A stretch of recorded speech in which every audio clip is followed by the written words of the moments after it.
My son abandoned me in another state, right in the middle of a deserted highway, and coldly said, "I don't need extra mouths to feed at home." He drove off, convinced he'd left me behind for good. But when he returned home, he noticed a note on the refrigerator. The moment he read it, his phone lit up with panic. 47 calls. If you're watching this video, tell me where you're from or what time it is for you. The desert doesn't do shade. It does honesty. There's the road, the sky, and whatever you came here to face. "This country sure is empty," I said, trying to make my voice easy. "That's the beauty of it," Nate replied.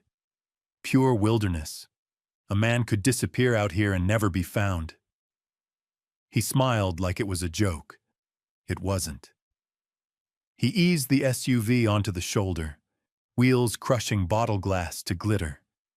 Heat came up off the asphalt in silk waves. High desert. No mile markers I could see. Just a thin fence line running away into the glare. "Bathroom," he said, and nodded toward the mesquite. "Stretch your legs." "Right," I said. I stepped out. The door thumped shut. Wind moved drier than paper. Behind me, the engine held a steady purr, like a cat about to decide something. "Keys?" I asked, turning back. He had both hands on the wheel now. "Nothing personal, Dad," he said. "Just business." Then the engine roared. Gravel popped. Heat took the shape of a car, and then the car was gone, a silver fish sliding into the sun. Dust hung, then fell. Silence clapped shut. I stood there with my small backpack and my old hat and the sound of blood in my ears. Field on one side, empty on the other. The horizon looked near but never moved. Okay, breathe, move. I checked my watch. Midday. I took stock like a man counting reasons to live. One bottle of water, warm. One folded map bought 2 towns back. Red pen lines marking where we would see the canyon, his words. $40 cash. A phone that said no service. And the audio memo on the phone, the one I'd named Kitchen. That had started at breakfast, before the desert, before the road turned honest. Claire had set down a plate and a price. "We can't keep carrying you," she said. "We have to make some cuts." "Cuts," Ruth echoed, dabbing the table like the wood had offended her. Ava and Noah stared hard at their cereal. Nate stared at me. "What do you want me to do?" I had asked. "Be reasonable," Claire said. "Sign what you need to sign so we can move forward." Ruth's smile was small and cold. "It's for your own good." "Fresh start," Nate had said. "For everyone." I'd set my phone on the counter to check the weather. My thumb slid up. Audio memo, record. The app blinked its red dot like a small heart. I didn't trust my own, so I borrowed one. They talked like I wasn't there, about my house, my account, my decline, a word that sat in the butter dish and wouldn't melt. Somewhere in there, someone said, "He won't make trouble." And someone else said, "He never does." I watched the seconds count up. 3 minutes, 4. My hands were steady. The coffee wasn't. When the kettle hissed, I stopped the recording and named it. Kitchen. A true thing should have a true name. Then came the sweet part, the family trip. "Let's take Dad to the high desert," Nate said brightly. "Last warm spell before the cold." He made it sound like a kindness. He always did. Now the kindness was a long strip of 2-lane with heat shimmer and a crow ripping at something in the ditch. I slung the pack and started east. The map said the oasis stop was 6 miles if my red line was right. 6 miles could be the distance between a bad plan and a worse one. 6 miles could be life. I walked the edge where the asphalt met dust, boots hitting their own metronome. Sip. 15 steps. Sip. The water was already tired. The hat made a thin shadow that wandered off my shoulder and on again. A pickup came from behind and did not slow. A woman in sunglasses looked at me like a mirage she didn't want to test. Wind slapped me hard, and the dust had its own taste. I kept going. At 2 miles, my shirt was a flag that had done its duty. At 3, my tongue felt like a rag left in the sun. At 4, I saw the first sign. A paint-peeled board that once said cold soda, now saying nothing. The crow hopped ahead of me, patient, like a teacher waiting for a slow student to catch up. The road lifted, rolled, and lifted again. My calves made their opinions known. I told them they were heard and overruled. At 5.5, the oasis showed itself. 2 pumps, a low store with a blinking open that lied every third blink, and a tin awning throwing a shadow the size of mercy. I stepped under it and let my bones cool. The bell on the door made a noise like hope trying. Inside, humming cool, a rack of jerky, a rack of postcards, a kid at the counter with a haircut done by Faith.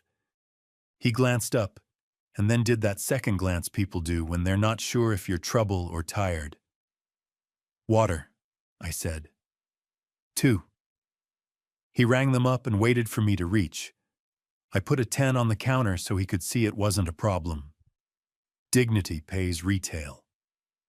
He slid me the bottles and a look that said he'd seen worse. "You all right, sir?" "I will be," I said. "You got a payphone?" He laughed, short. "No, sir, but the Wi-Fi sometimes." He wobbled a hand. "You can try out back." The bathroom mirror gave me back a face I recognized from the inside. Salt at the temples, eyes more awake than yesterday. I ran water over my wrists, counted to 30, did it again. My phone still said no service. I opened the memo app and tapped play.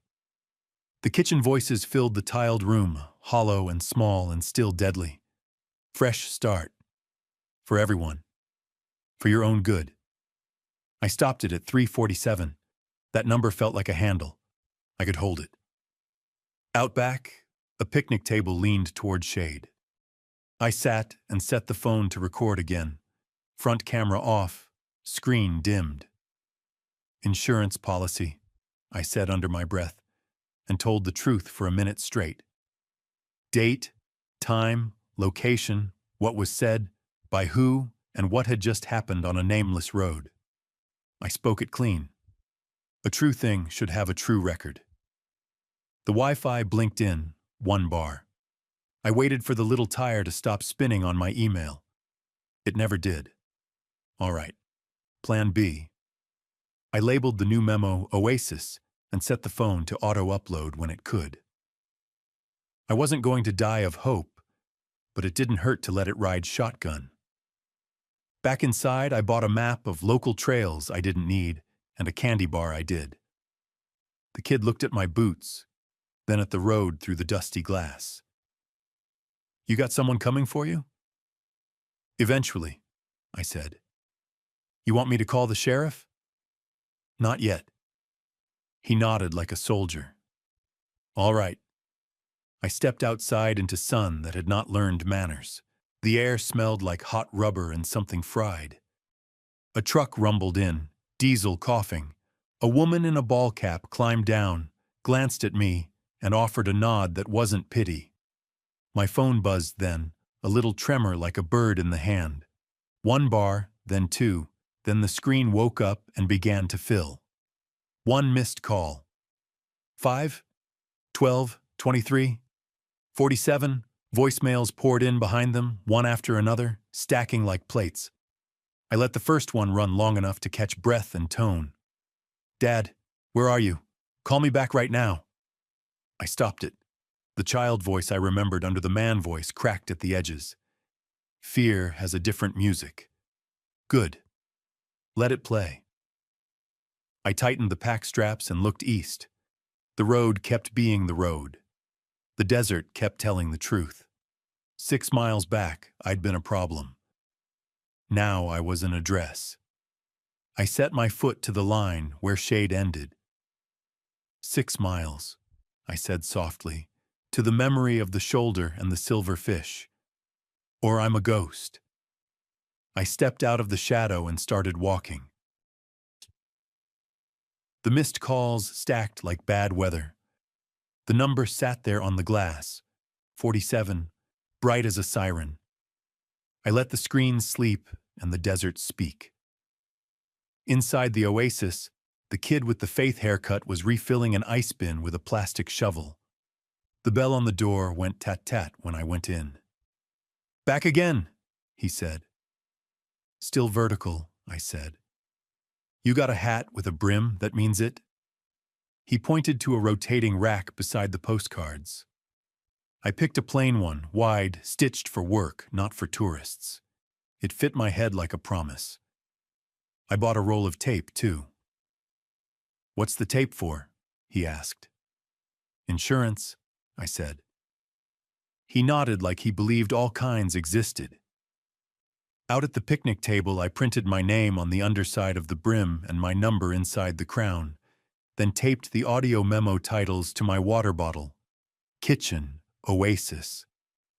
If I dropped it, I wanted a stranger to know it was a truth worth returning.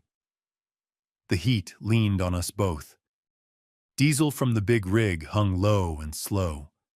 A pair of men in neon vests worked the far pump, laughing too loud, like folks who didn't want silence to catch them.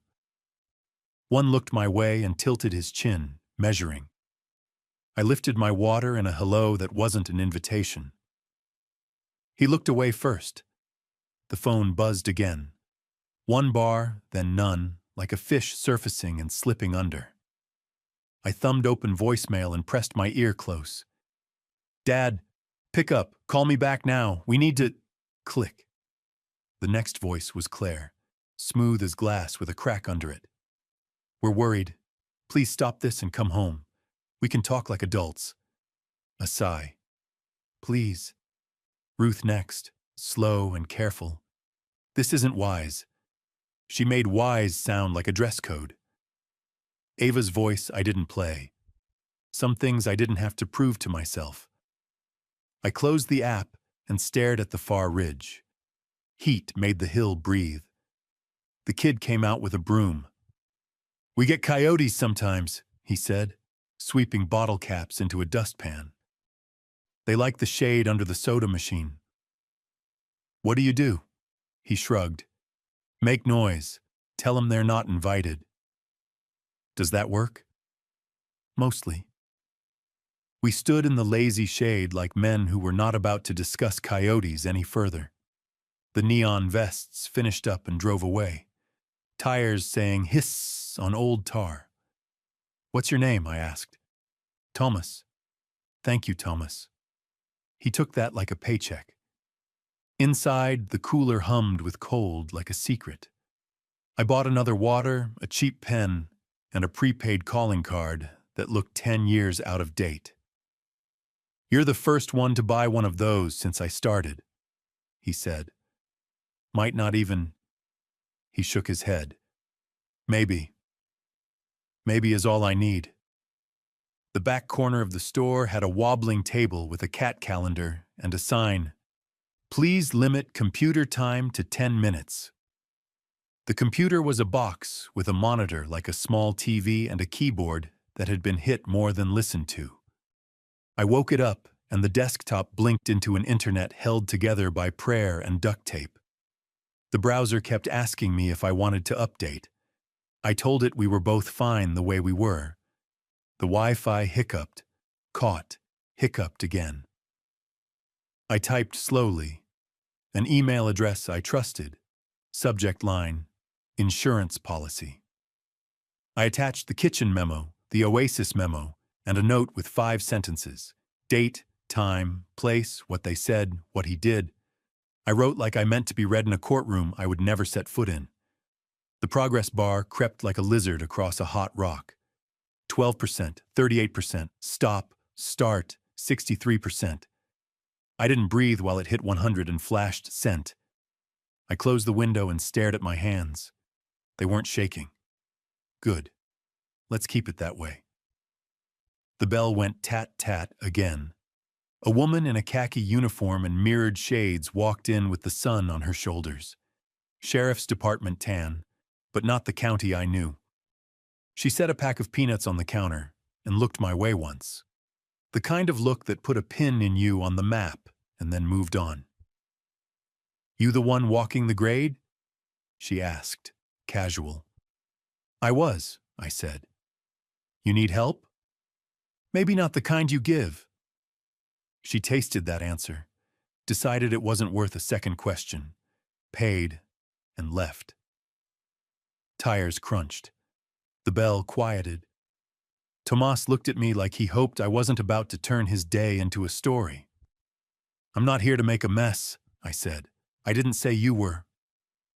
I stepped back into the heat because you can't heal in air conditioning. The world out there hadn't changed its mind. Road, fence, sky, crow. The phone buzzed live in my hand. Incoming call, Nate. The name filled the screen, sudden and big. I let it ring. He called again, faster, the kind of speed that means someone else is watching. I answered and kept my voice plain. Go ahead. You think this is smart? He said. His breath came tight in the receiver, like he'd jogged to anger and arrived sweating. I think the sun is honest. Hilarious. Where are you? Near shade. How's the canyon? Silence, then a soft curse. Listen, Dad, that thing on your phone? You delete it, you come home. We talk like a family. We fix this. Say the sentence I need first. What sentence? The one where you say what you did. I drove you to get some air. You walked off. I came back and you were gone. Try again, I said. My voice didn't change. Say the part about nothing personal, just business. Say it out loud for the record. You recording me? That's illegal. It isn't. That's extortion. It isn't that either. He blew his breath into the microphone, a hard white noise that told me he'd turned away to check who was listening. I pictured Claire's hand on his arm, Ruth's eyes like ice. Fine, he said. You want to play hero? You want the kids to see you like this? Like what? Paranoid. Lost. Making everything harder than it needs to be. You took me to the road and left, I said. That made it hard. Stop it, he snapped. Just stop. Come home. We'll get you situated. We'll sign what we need to sign and be done with this, please. There it was, the word that meant, give it to me, please. You want me home? I asked. We'll talk, with witnesses. What witnesses? A neighbor, a clerk, anyone with ears. No, he said instantly. We're not doing a show for the whole town. We already are. I let that hang long enough for him to hear the truth in it. Last offer, he said, voice low. You get in a car, you come home, alone, or I call someone who makes that happen. Let someone have a uniform? Don't test me. I'm not, I said. I'm telling you the price. We talk with witnesses or we don't talk. You're making a mistake, old man. He hung up. The screen went black and showed me my own face for a second, warped in the glass. I sat on the curb and wrote one sentence on the prepaid card with the cheap pen. Talk, just witnesses. I slid it into my shirt pocket with the edge up so my fingers could find it fast. Tomas stepped outside with a crate of chips. You okay, sir? Learning to be, I said. Want me to call someone now? Soon. What time does the evening crowd show up? He lifted a shoulder. After work. Folks get gas, grab beer, ask about the game. Why? Because I'm going to need a couple of ears, I said. Who aren't mine? He blinked, then nodded once. I can be one. I'll take you, I said. You got a neighbor who minds his own business until he doesn't? He smiled. Everybody out here is that neighbor. Another truck pulled in. Two women climbed out laughing, their voices bright enough to cut heat. The phone buzzed again. Text this time. Claire, please come home. This is cruel. Another. Ruth. We can resolve this privately if you stop dramatizing. I typed slow. We'll resolve it publicly so it stays resolved. Send. The sun tipped just enough to admit it would later lose. The road kept its line. A crow hopped and let a shadow pass over it without moving. I finished the second bottle, folded the plastic small, and tucked it into the trash with the label out. Kitchen. Let the world read if it wanted. When the next call came, it wasn't Nate. It was a number I didn't recognize. Local, hungry. I answered. Eli, a man said, like he'd used the name before. This is Deacon Mark over at the church by the grade. We heard you might need a ride. I watched heat lift in loops off the far lane. I might, I said. We can swing by in 10. No questions you don't want. That's already 2 answers, I said. He chuckled, warm. We do casseroles too. Bring your ears, I said. I'll bring the truth. We'll bring ears and pie. He hung up before I could ask who had sent him. It didn't matter. The desert already had enough witnesses. A couple more wouldn't hurt. I stood, tightened the pack straps 1 notch, and looked at the road. The SUV shimmered there in my memory, silver and small and fish-quick, swallowed by sun. I looked down at the prepaid card edge in my pocket and the word I'd written on it. Talk. Witnesses. The bell went tat-tat as I stepped inside one more time. Thomas, I said, laying a 20 on the counter. If 2 folks from the church come asking for the man who walked the grade, that's me. Yes, sir, he said. And if a silver SUV asks? He smiled without showing teeth. I never saw you. Good, I said. But if you do see me, count yourself as a witness. He tapped the counter like a gavel. Consider me sworn. I went back to the heat and sat on the curb where street met sand, the kind of border men make. My phone buzzed again, and I let it. The sun leaned west, and the shade moved like a slow salvation. Far down the road, a dust plume lifted, then thickened, then became 2 headlights and a grill with a small cross hanging from the mirror. I stood up and dusted my hands. The desert kept being honest. It was time to be, too. The church car rolled up gentle, dust humming around the tires like bees. 2 people inside, a woman at the wheel with a braid as neat as a plaited rope, and a man in a short-sleeved shirt with a cross that wasn't there to frighten anybody. Eli? He called through the window, voice warm enough to pour. That's me. I'm Mark, he said. This is Ruthie. Different Ruth, he added quickly, and the driver grinned. Hop in if you're willing. I was. The seat held the day's heat. The AC coughed valiantly. Ruthie checked the mirrors with care that told me she did everything like that.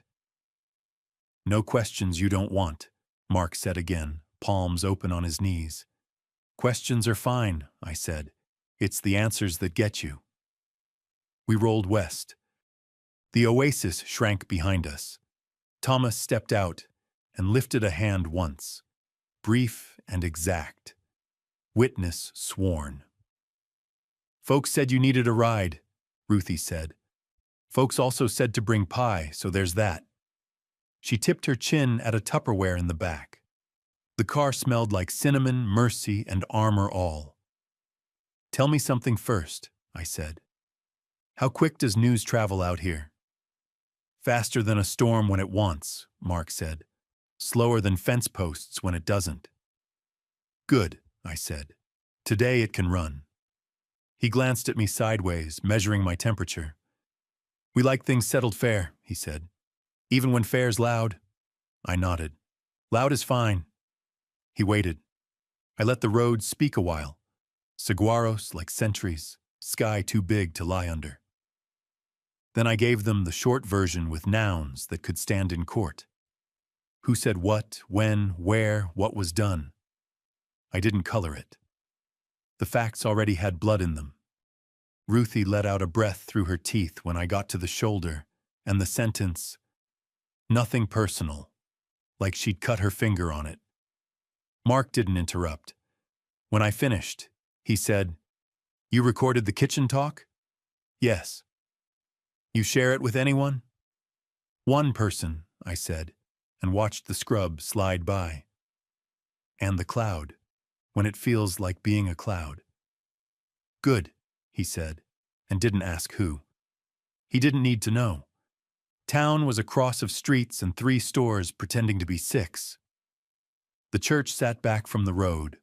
Low roof, white paint that remembered brighter days. A bell that probably rang when it wanted to.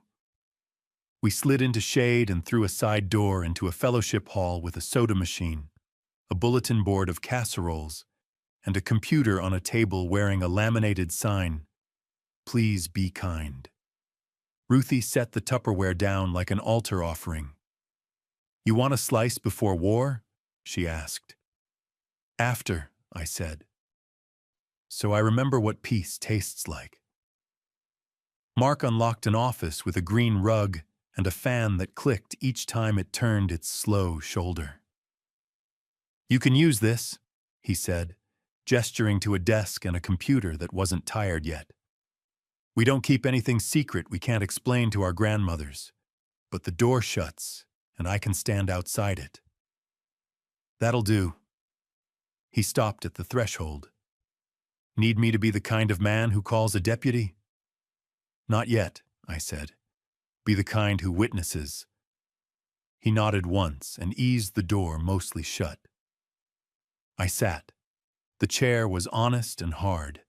The computer woke when I pressed a key. The mouse skittered on an old fundraiser flyer for a pancake breakfast, and the internet came alive like it had slept under a quilt. I opened email. The Oasis attachments had landed with a timestamp that made my heart loosen a notch. I wrote a second message to the same address and a third to a friend who lived 2 states away and had no reason to love my son. Subject lines plain as bread: supplement and backup. I added 2 lines of facts that would make their own truth if everything else burned. Who, what, when, where. I put my full name at the bottom like you pin a note to your own shirt. Then I opened a draft I'd written months ago and never sent. The title said, "If I Don't Come Home." I read it through. The paragraphs tasted like metal, but they'd hold. I updated a date and a small detail and hit send to a lawyer's office that had never met me, but had mailed me a brochure 3 winters ago. Cold call. Warm facts. They could ignore me or not. The draft was its own witness either way. I printed a 1-page note and wrote with the cheap pen across the bottom in tidy letters. Talk. Witnesses. I slid it into my shirt with the prepaid card. Paper and plastic, 2 thin shields. My phone shivered in my palm. Service took breath, then spoke. A text from a neighbor whose last name I didn't like to say, and first name everyone used, Howard. He and I borrowed ladders from each other and returned them on time. Howard. "You back? Folks at your place?" Loud. I typed, "I'm safe. Are you home?" Howard. "Front porch. Want an ear?" I pictured his porch swing, the old pill bug of a dog that lived under the step, the lemon tree that shouted spring. I typed, "Yes. I'll arrive with 2 witnesses. Keep your porch light off, but your eyes on." Howard. Copy. Another text. This one from an unknown number, but with a scent I recognized. Polite, official, oily. Unknown. Hello, Eli. This is Officer Denton with Community Safety. We've received a call about a vulnerable adult. We'd like to do a welfare check at your residence. Please confirm your location. I typed, "Thank you, officer. The vulnerable adult is me. I'm with 2 community witnesses and will meet you on my neighbor's porch in 1 hour. Bring a recorder." 3 dots. No reply. Good. Let them decide how official they wanted to feel. Mark tapped the doorframe. "You ready?"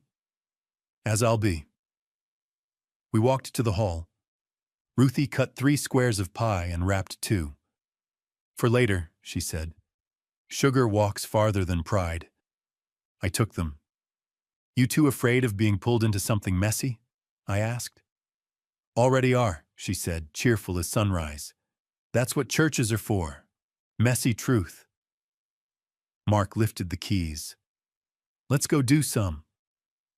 The drive to my street ran past yards that had done their best against heat and years. The houses were all the same shape with different stories inside. Ours had a porch too big for what was said on it. Howard stood at his rail with a coffee cup and a look like he could watch a hurricane blink. He lifted the cup in greeting the same way Thomas had lifted his hand. No fanfare. Just present. "Evening," he said as we climbed the steps. The pill bug of a dog thumped its tail exactly twice and then decided we were not edible. "You stirred up a nest." "Good," I said. "I brought ears." He glanced at Mark and Ruthie, liked what he saw, didn't like why. He pushed a second chair with his foot. "Sit." "They've been in and out, Eli. Your boy, the women, voices like bees." "They find the note?" I asked. He scratched his jaw. "They found a note on your fridge," he said. "Simple one. If there's worry, ask Nate." "That it?" "That's it." He snorted. They didn't enjoy that sentence. It wasn't for them to enjoy. 3 cars turned onto the street at once like a flock of starlings trying to remember who they wanted to be.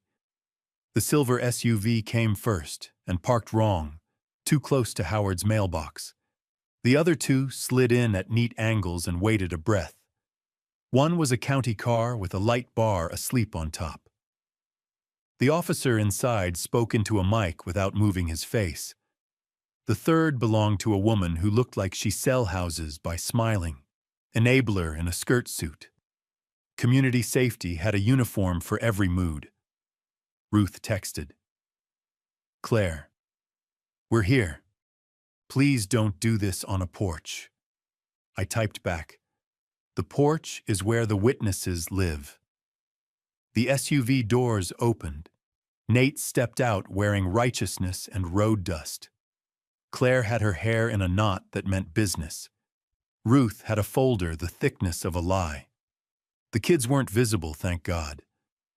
Maybe that part of him still worked.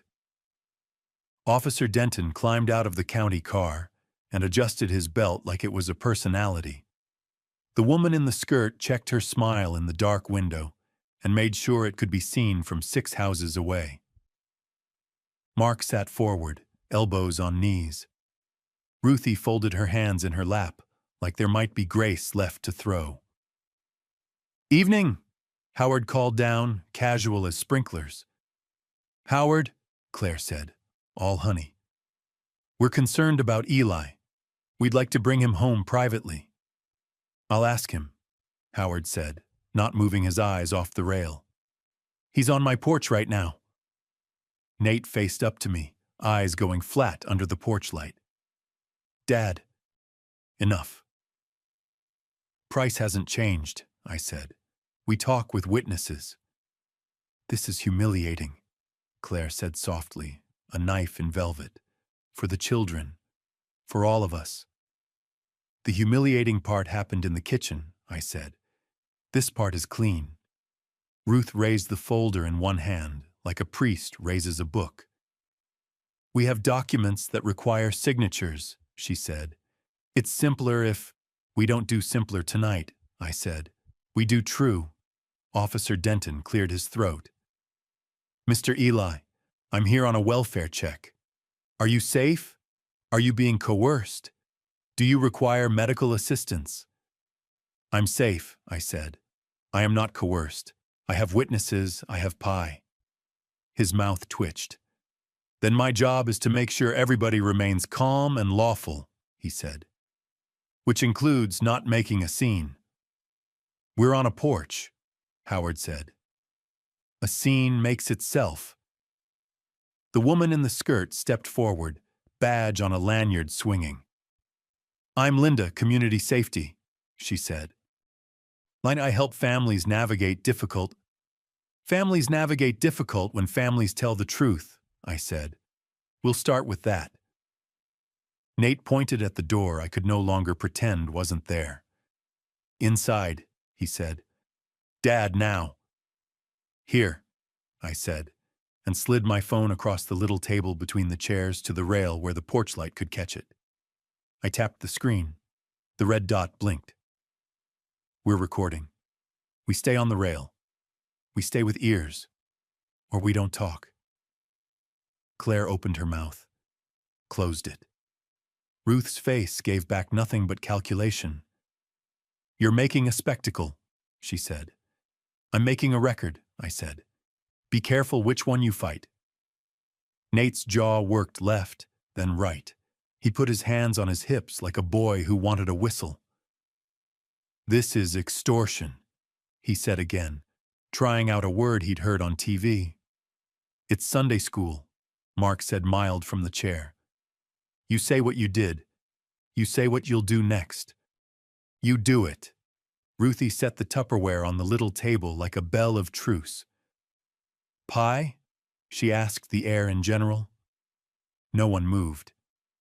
My phone buzzed once more with a last text from an unknown number. The preview flashed just long enough to read 3 words. Check your email. I lifted the phone, tapped, scanned. The lawyer's office had written back faster than I believed possible. A paralegal with a steady name said, Received, provisional file opened. Please confirm best public meeting place for intake. She listed 2 options. One was the church hall. The other was the sheriff's office lobby. I looked up at Nate and the porch, and the street that had decided to stay for the show. I typed 1 sentence to him and hit send, the words we'd already both heard once today, now with a time and place under them. We talk.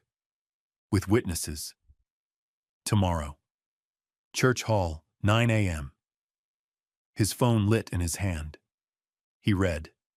He didn't answer. All right, I said to the porch, the street, the officer, the neighbors behind blinds, my own unsteady heart. That's the price. You can pay it, or you can keep owing. The air held very still while the sun gave the last of itself to the edges of the roofs. Somewhere down the block, a child called for a dog that was under a porch it always went under. The crow on the line made the sound crows make when they know endings and beginnings share a fence. Nate's voice was a low stone. Tomorrow, he said, and then you sign what you need to sign. We'll start with truth, I said. Then we'll see what needs a signature. He backed up a half step. Claire's hand found his sleeve. Ruth's folder stayed raised like a shield. The county car radio hissed something only the officer needed to hear. I slid the phone back to my side of the rail and ended the recording with my finger on the dot. I saved the file under a name I could find in a fire. Porch. The porch light threw our shadows long and strange across the lemon tree. It felt like a stage. It felt like a courtroom. It felt like a boundary that might hold. Tomorrow, I said again, and stood, a man who had decided to be an address. The cliffhanger wasn't the cars or the folder or the badge. It was the fact that they all said yes without saying it, because the porch had ears and the morning had a place, and because I'd already started the recording for the next act. The street held its breath like it had a stake in this. Porch light, lemon tree, neighbors pretending not to be windows. The county car idled like a metronome for nerves. "Terms," I said, and put my hands flat on my knees so no one could say they were fists. I go inside for 15 minutes. One witness comes with me. We collect what I choose. We all stay where the ears can hear. If anyone raises a voice or a hand, we stop. Then tomorrow, 9 a.m., Church Hall, we talk with witnesses. That's it. Nate's mouth made a line you could cut wood on. Claire glanced at Officer Denton like she wanted him to grow taller. Ruth hugged the folder like a life jacket. Denton squinted at nothing in particular, which is how a decent man looks at a mess he can't mop. "Seems reasonable," he said, "as long as it stays calm." "It won't," Ruth said, velvet peeled back. "If we keep dignifying this circus." Howard drank his coffee and thumped the mug down once on the rail. "The circus came to us when a man got left on the road." Linda, community safety, skirt suit, smile like a porch light with a dimmer, stepped forward. "Let's de-escalate," she said, palms out. "We can do a brief retrieval, no dramatics." "Pick your witness," I told Nate. "Or I will." He glanced at the officer, decided not to. He glanced at Linda, decided her smile had too many teeth. He settled on Mark. Maybe because a cross reads neutral in heat. "Him," he said. "All right," Mark said, as if he'd been waiting in that chair for this exact assignment since breakfast. Ruthie unwrapped a square of pie and put it in my hand. "Fuel," she said. "You can tell the truth longer if your blood sugar isn't sulking." We crossed the crunchy lawn. The silver SUV glared side-eye at the mailbox like it might take a bite. The front door to the house I paid for swung on quiet hinges that had listened to too many arguments. My own porch, my own air, and I walked in like a visitor. The entry smelled faintly like lemon cleaner and old newsprint. Claire's sandals clicked on tile with a rhythm I used to recognize in the dark. Ruth drifted wide, looking for a flank. Nate stayed close enough to call it proximity, far enough to call it pride. 15 minutes, Denton said, planting himself across the threshold like a kindly gate. "Door stays open." "Windows too," Howard added from the rail. "Breeze is a good witness." I went to the fridge first. The note I'd left sat under a magnet shaped like a roadrunner. "If there's worry, ask Nate." Someone had underlined "ask" hard enough to dent the paper. "Cute," Ruth said. "True," I said. I took it down and folded it once, clean, then slid it into my pocket like a paid bill. The kitchen kept its lies organized. Jars labeled, knives aligned, bowl of pears arranged to suggest abundance. The table breathed memory at me. Bacon maps from years ago, homework sprawl, a birthday cake that leaned left and still disappeared. The audio memo inside my phone made a light weight in my pocket, like a stone with a name. I opened a drawer, found the small envelope of cash I kept, for when the power bill and I had differing opinions. It hadn't been moved. Good. I slipped it into the pack. From the pantry, 2 protein bars, 1 can of beans, a can opener that had always sighed but always worked. Practical dignity. "That stays," Claire said when I reached toward the drawer with the spare keys. "I'm not stealing your car," I said. "I'm keeping mine." Ruth's chin tipped. "There are issues of capacity here," she began, lawyerly. "My capacity to own a ring of metal? Your capacity to make choices that are safe for you." I looked at Mark. He gave me his calm like he had more in stock. "My capacity is fine," I said. "Today proved that." I took the keys. The metal felt honest. from the hall closet, a coat that still smelled like last winter and sweat and cedar. From the bedroom, a pair of socks that had missed the laundry basket and didn't deserve to die for it. From the desk, the small notebook with numbers I didn't store in a cloud, because clouds are forgetful. Time, Denton called gently from the doorway. I held up a finger. One more thing, because the stove still had heat and arguments you couldn't see. The den, the desk, the bottom drawer with the manila folder that had lived there quietly under the manuals for appliances even God couldn't fix. Ruth's eyes tracked me like a hawk tracks a field mouse that thinks it's invisible. "No," she said. "Those are legal documents. We'll go over them tomorrow." "We will," I said. "And tonight I'm looking at what has my name on it." Mark stepped up, just enough, not touching anything, just being the horizon. "Let's keep it gentle," he said. "Eyes, not hands." I slid the drawer open. Manuals, rubber bands, a stray battery that had failed hope. Under them, the manila folder. I didn't touch it, just the corner. Ruth tensed. Nate sighed, theatrical. Claire stared at the lemons in the bowl as if they were a better version of us. The top sheet was an old draft of something for convenience, a term that has never meant what's fair. The second was newer, with spaces for signatures that weren't yet friends with pens. I didn't read it. A man can drown looking at paper when what he needs is air. "Tomorrow?" I said. "Church Hall." Ruth's folder made a whisper like a snake when she shifted. You're embarrassing yourself," she said. "I'm saving myself," I said. Embarrassing would have been dying thirsty because someone loved convenience. We walked back toward the door.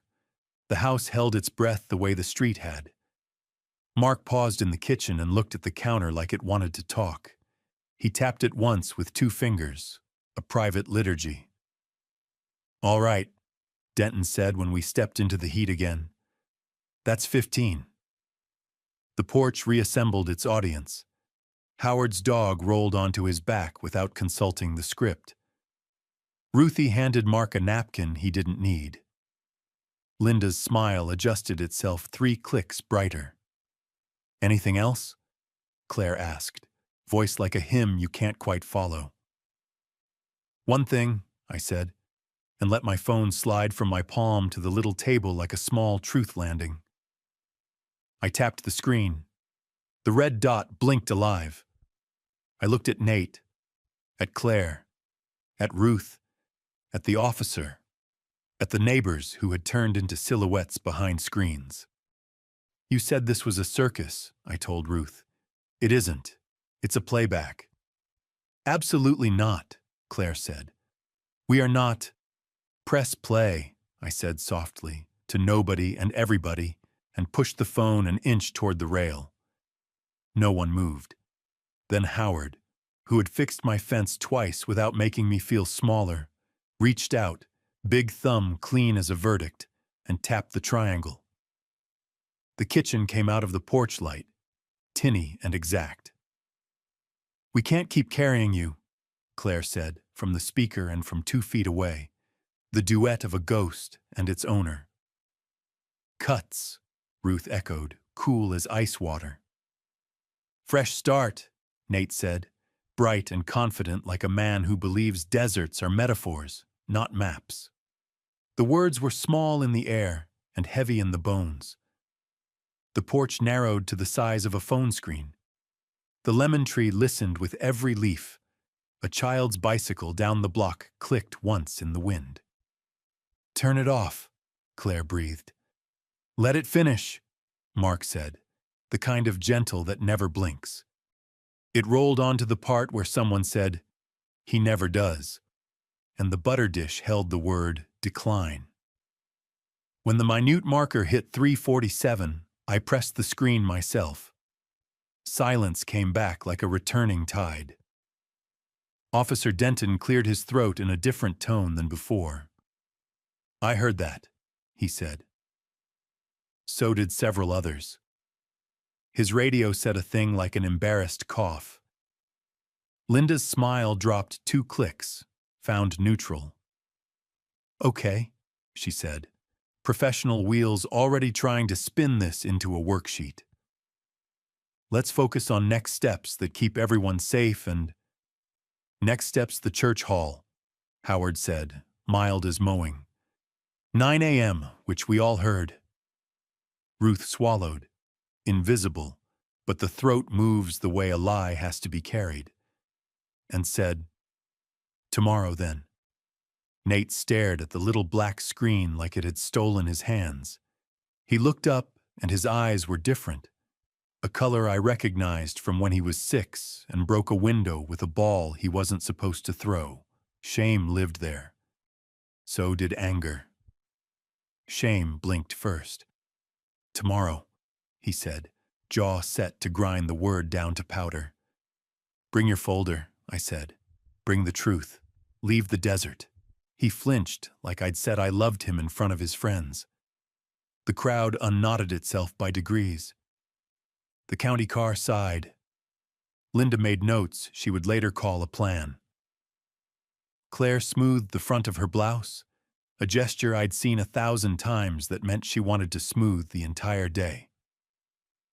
Ruth kept the folder tight enough to leave crescents in her palms. Howard handed my phone back. "Good button," he murmured. "Private. Porch doesn't forget." "Porch forgives slow," I said. "But it does." When they'd all gone, cars coughing, silhouettes dissolving into houses that would have things to say at dinner, Mark looked at me like a man checking a knot twice. "You able?" he asked. "I am," I said, "now that there's tape and air." "Good," Ruthie answered for both of us. She lifted the Tupperware. "Your pie got cold. It still counts." We ate like the world hadn't tried to make a ledger out of us. Sugar made its sentence. The lemon tree shed one leaf and then another. Tiny applause. Later, after Mark and Ruthie left, Howard and I sat a while without saying anything, the way some men pray. The pillbug of a dog leaned a warm shoulder against my boot. I checked the locks on my own doors with the phone light and left them as they were. Not a fortress, just a line. I saved the file as porched playback and let the cloud have it, if it wanted to be useful for once. In bed, my house ticked its cooling ticks. The fridge hummed the hum it always had. Somewhere out on the highway, a truck missed a gear and found it again. I set my phone face down on the nightstand, screen dark, heart steady, record made. Tomorrow had a place and an hour and ears. The cliffhanger sat on the pillow beside me like a second phone. In the den drawer, under the manuals and a lie, lay a manila folder with spaces hungry for signatures. And in the morning, those spaces would have to listen before they asked for ink. The church hall at 9 a.m. smelled like coffee that forgives and floor wax that doesn't. Folding chairs faced a white wall. A portable speaker sat on a hymn book like a booster seat. Mark put a pitcher of water next to paper cups. Ruthie arranged a plate of pie as if treaties required sugar. They came in pairs and positions. Officer Denton, neutral corners.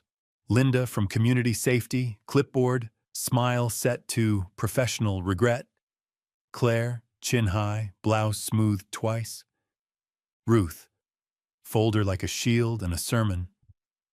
Nate last, jaw locked, eyes sweeping exits before seats.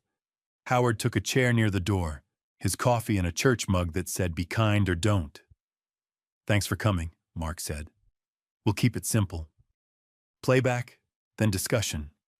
Statements are short. Interruptions don't get the mic." "I didn't agree to a performance," Ruth said. "It isn't one," I said. "It's a record." I put my phone on the table and tapped the red dot. "This is the church hall, Tuesday, 9 sharp," I said, calm as ledger. "Present are—" and I named them like a roll call you pass by telling the truth. The dots stayed steady. The air did too. Start with the kitchen, Howard said. Let's set the key. I hit play. The little speaker gave us yesterday's stainless steel. We can't keep carrying you. Cuts. Fresh start. The words were smaller than the room and heavier than it. Linda's pen paused mid-air. Denton scratched a note. Ruth didn't blink. Claire pressed 2 fingertips to her temple like she could massage memory into something else. Nate stared at the wall behind the sound, as if he could climb through it into a different story. When his own voice said, bright, confident, fresh start. For everyone, he flinched as if someone had called him by his childhood nickname in front of strangers. I paused. That's the kitchen, I said. Now the porch. I tapped the file labeled Porch Playback. The hall got even stiller somehow. Howard shifted once, Wood giving a small, honest complaint under his chair. Voices again. The porch, the price, the agreement, the word tomorrow on all our tongues. When it ended, Mark let silence stand. He's a professional at letting a room do its work. Officer Denton spoke first. I heard clear statements yesterday that could be interpreted as planning to isolate a dependent adult, he said, careful. I also heard clear consent today from that same adult to conduct this meeting, so we'll proceed. Thank you, Linda said, but it came out like she'd thanked her reflection. Ruth raised her folder. What you all heard was a family trying to handle a complex medical situation and an estate at risk. We brought documents to make it safer. This, she patted the folder, is a durable power of attorney for finances, a transfer on death deed for the property to avoid probate, and a healthcare directive to protect everyone. Protect who? Howard asked, mildly dental. Everyone, Ruth repeated. As I said. Let's be plain, I said. Yesterday on the road, I was left without water, transport, or phone service. That isn't protection. That's exposure. And what you call simple looks a lot like a shortcut to a signature. Ruth smiled small. You can call your lawyer, of course, but in the meantime, we can stabilize. I did call, I said. They opened a provisional file. I held up my phone so the paralegal's email shone like a little stubborn candle. We'll route anything legal through that address. And until then? Claire asked, smooth over a crack. Until then, we'll put guardrails where my life needs them, I said. With my signature, not yours. Mark slid a sheet of paper across to me. We drafted a one-pager, he said. Nothing fancy.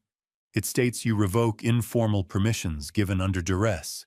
You request written notice before anyone changes your utilities or access. You designate the church office as a temporary mail drop if needed. And you authorize us to make copies of whatever's presented today. It doesn't bind anyone but you. Perfect, I said, and signed. The pen felt like a small sword that could still do something useful.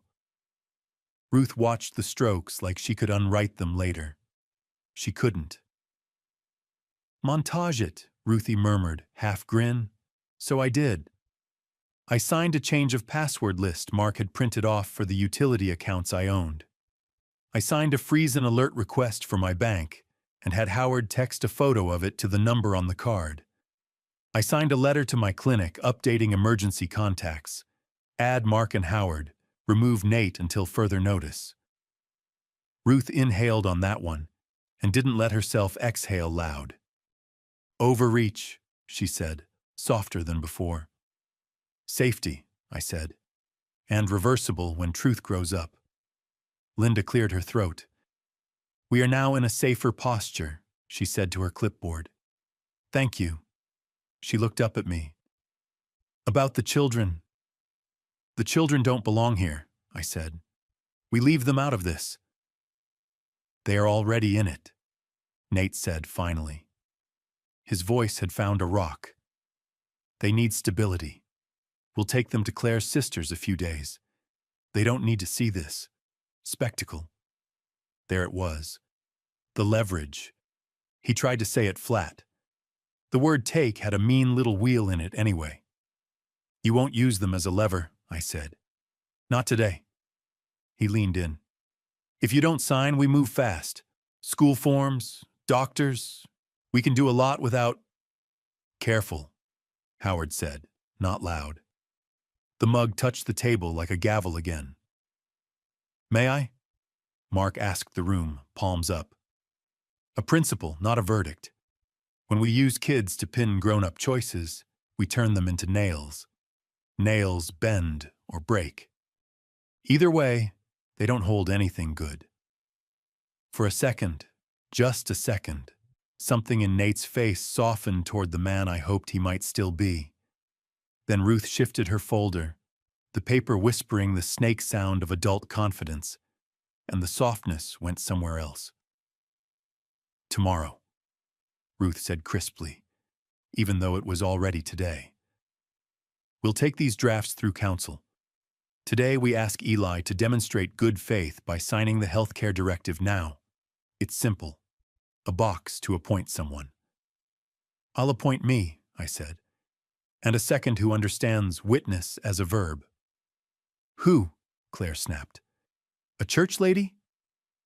Ruthie, I said, and Ruthie blinked like she'd just been asked to hold a lighthouse. Happy to sit in a chair and say what I saw, she said. I do that on Sundays already. Ruth looked like she'd bitten a lemon that refused to be pie. This is absurd.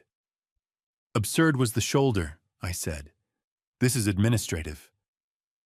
Mark slid the healthcare form over. It had more boxes than sense. I ticked the ones that made me my own decider, wrote Ruthie's name where the second belongs, and left blank the part that assumes a son is a plan. I signed. Mark and Howard witnessed. The pen made a small, excellent noise. Now, I said, mine. Yours, Claire said, wary. The desk, I said. After this, we go to the house. We open the bottom drawer. We look at the manila folder together. With the officer, with the neighbor, with the church folks, with the camera on. And then we decide what simple means. Ruth gathered her papers like a mother hen gathers chicks in a thunderhead. This is unnecessary and theatrical. It's necessary and public, I said. So it stays true. Linda looked at Denton. Denton looked at the clock. I can spare 20, he said, if it avoids 3 hours later. We walked out in a procession that would have made the town talk even if we wore costumes. The morning had put a new shine on mailboxes and cracked sidewalks. The lemon tree in my yard held the light like it had plans for it. Inside the house, the air was cooler than the street and hotter than the truth. The door stayed open, the window too. We went to the den like parishioners to a font. I didn't touch the drawer yet. I put my phone on record on the desk, tapped the red dot, and said the day and the room out loud. Then I looked at Mark. He nodded. I slid the drawer. Manuals, rubber bands, the battery that believes. Under them, the manila folder. Ruth's lips parted just a little. This should be looked at, I finished for her. With witnesses. I lifted the cover. The first sheet wore a title without mercy. Transfer on death deed, draft, names. The property legal description like a spell. Blank signature lines like open mouths. Under that, the healthcare directive draft with different boxes ticked in someone else's fantasy. Under that, a durable power of attorney that gave my son keys to every room of my life before I handed him one. And under that, the weight of old paper, the thing I had remembered without trusting memory.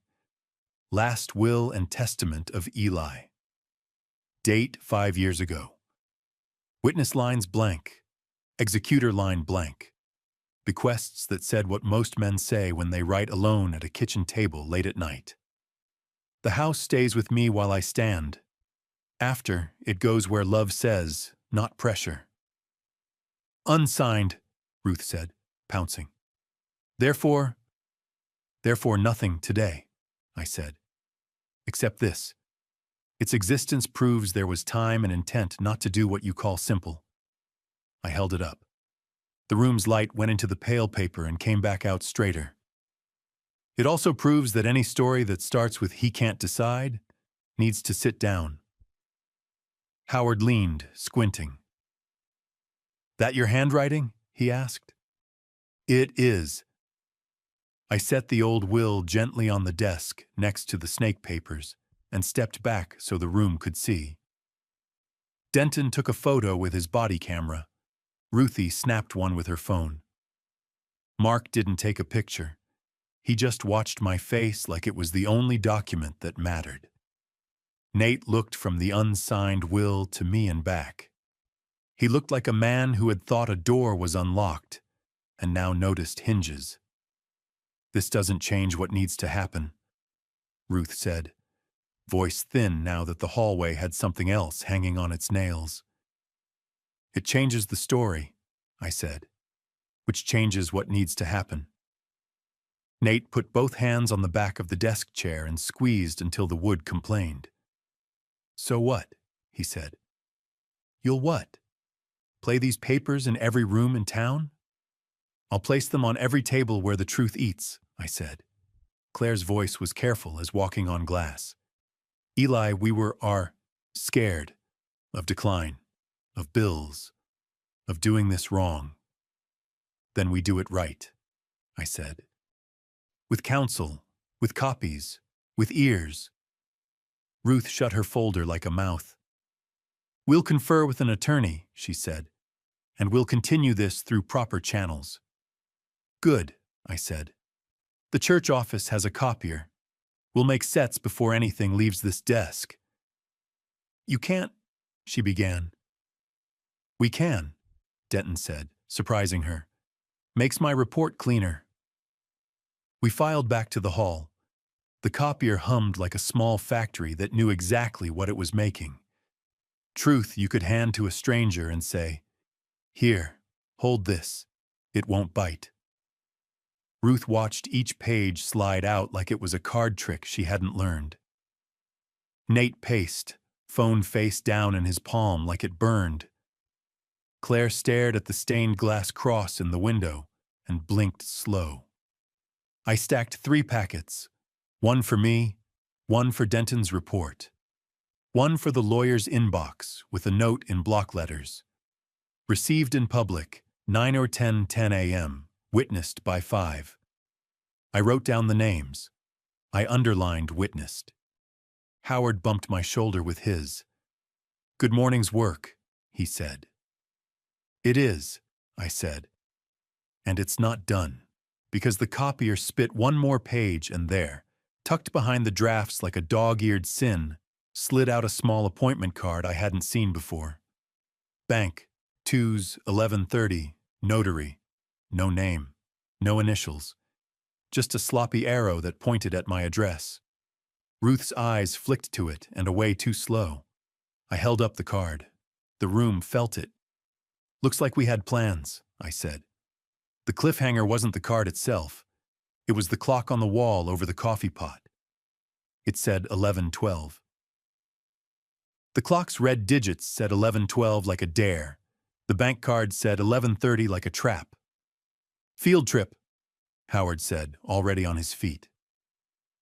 Ruth gathered her folder so fast the papers made that snake whisper again. This is ridiculous, she said, which is what people say when the timing is too perfect to explain.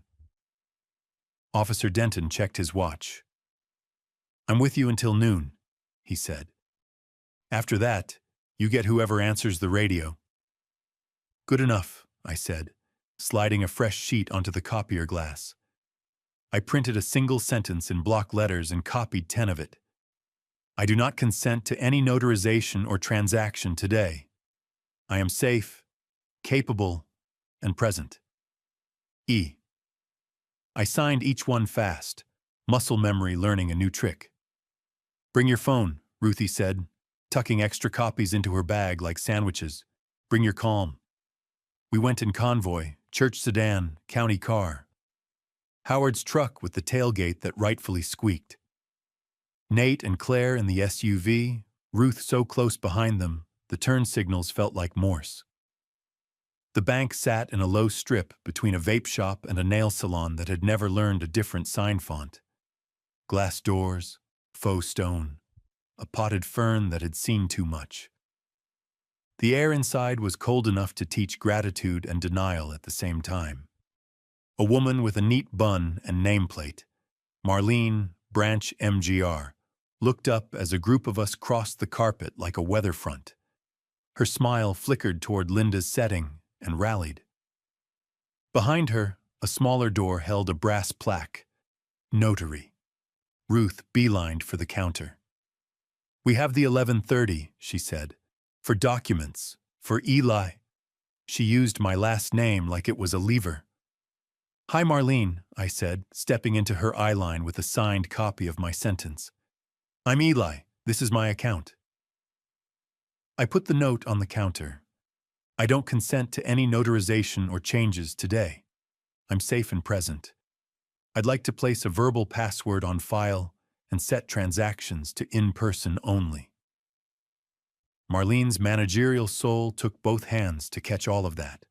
Her gaze flicked to Denton's badge, then to Mark's quiet clergy posture, then to Ruth's folder.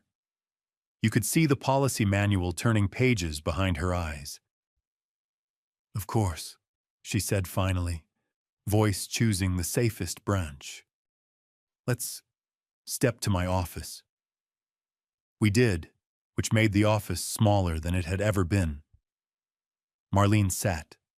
Ruth tried to sit first. Howard stayed standing by the door like a friendly bouncer. Denton took the corner that saw everything. Mark and Ruthie posted up by the potted fern. Nate and Claire hovered like people who want to be both responsible and invisible.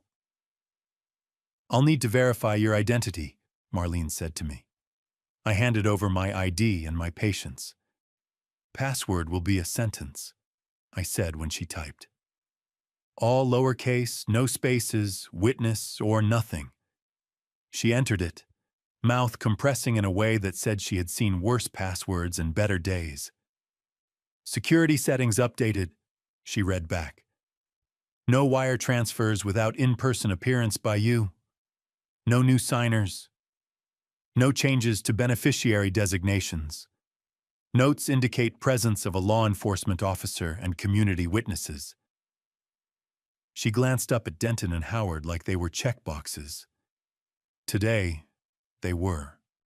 Ruth slid a document across the desk, with a smile designed for weak branches in a storm.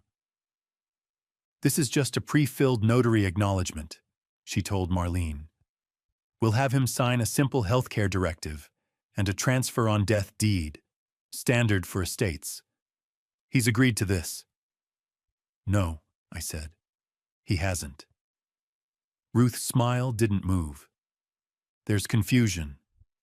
Not anymore, I said, and slid one of my copies on top of her page. The black ink of I do not consent covered the header like a stamp you can hear. Marlene looked from one paper to the other as if they might wrestle. I can't notarize anything if the signer says no, she said, relief thin as rice paper in her voice.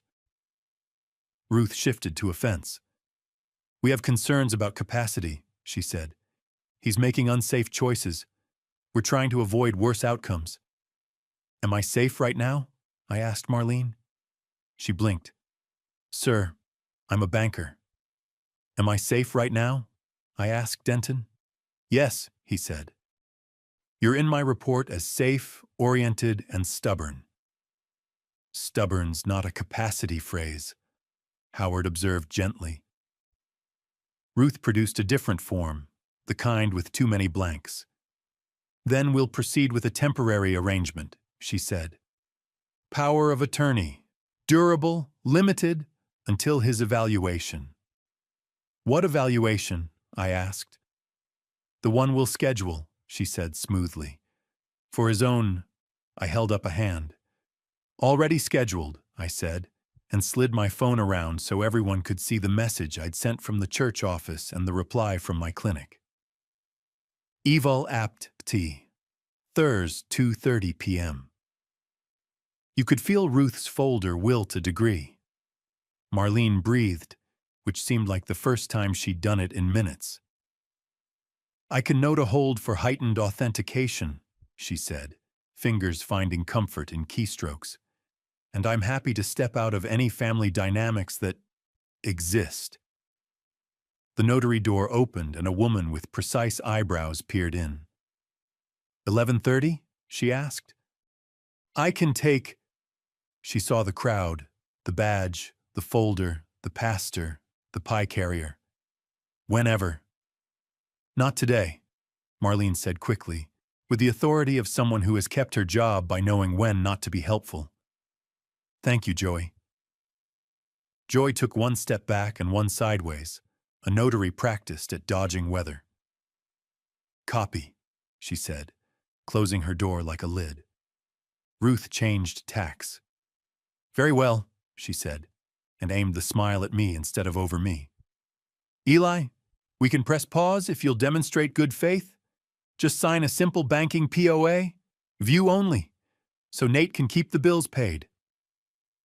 I brought good faith, I said, and held up the unsigned will copy. 5 years ago, before anyone needed a desert, I wrote a version of my intent. I didn't sign it because I wasn't done thinking. I'm still thinking. Out loud. With ears.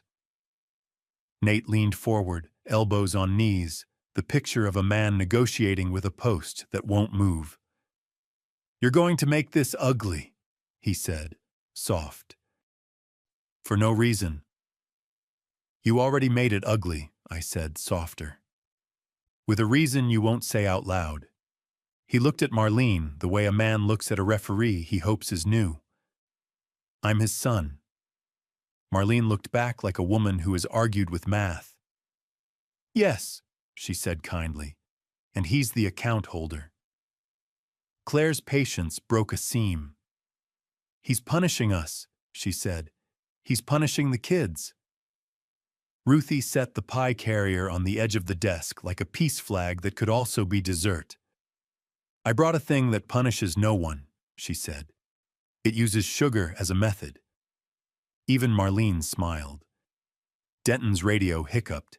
He listened, spoke into his mic, nodded, then to us. I've got 8 minutes. Then we'll use 4, I said. Marlene, would you please print account notices for me to sign? No phone changes, no beneficiary changes. Callback password on all requests. Branch-only service until further notice. She printed. I signed. The pen made that small, excellent noise again. Paper cuts, you choose. Ruth watched the signatures with a predator's attention, then eased back like a cat who knows the bird isn't hatching today. Fine, she said. We'll do this with counsel. Please, I said. Bring better paper. We stood to go. That's when the official-looking man in a navy blazer appeared in the doorway, with a smile that had been to school.